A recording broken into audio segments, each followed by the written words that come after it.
Vous avez deux roses, hein, de fleuries. Ah oui? Il y a Pierre Cardin et Jeanne Moreau, une rouge. Nous nous trouvons à Saint-Laurent-d'Aise, entre mer et montagne. C'est ici que se trouvent les serres qui abritent les nombreuses fleurs et arbres qui viennent ensuite agrémenter les espaces verts de la principauté. Depuis quelques semaines, des milliers de jeunes rosiers sont venus investir les lieux. Passé une période d'acclimatation et de pousse, ils iront rejoindre la roseraie Princesse Grace, qui est en passe d'être entièrement restaurée. Tout a été fait pour leur assurer le meilleur des accueils. Bien d'abord, il fallait une bonne terre, les analyses ont été faites. Il faut apporter à manger, nous mangeons tous les jours, les plantes aussi. Donc il va falloir leur donner à manger régulièrement, mais pas trop, ni trop peu. Il va falloir le moins possible, et avec des produits bio, intervenir si par malheur un ravageur ou une maladie venait nous enquiquiner.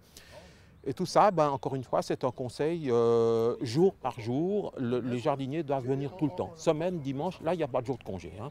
C'est la clé de la réussite pour y arriver. Au total, ce sont pas moins de 10 000 rosiers qui vont être cultivés ici, soit 300 variétés. Pour financer cet ambitieux projet de réaménagement de la roseraie, il a fallu l'aide de généreux mécènes.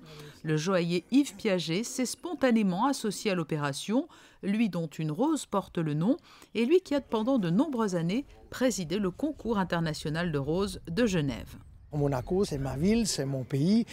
J'ai eu la chance et l'honneur d'être naturalisé il y a 9 ans par le prince Régnier III.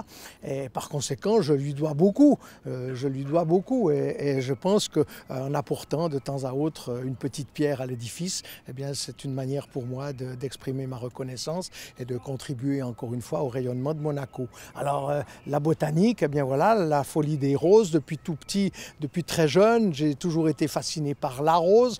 Lorsque j'habitais évidemment à une certaine altitude, on ne connaissait que l'églantine et je dois dire que je la regardais déjà de manière très particulière et ensuite quand j'ai découvert la rose, eh bien évidemment je me suis beaucoup investi dans ce monde des roses. Dans le quartier de Fontvieille, les opérations de réaménagement ont débuté il y a quelques semaines déjà.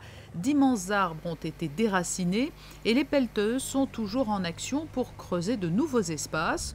Un mur d'eau sera créé et les massifs de rosiers seront réorganisés autour de 6 thèmes différents.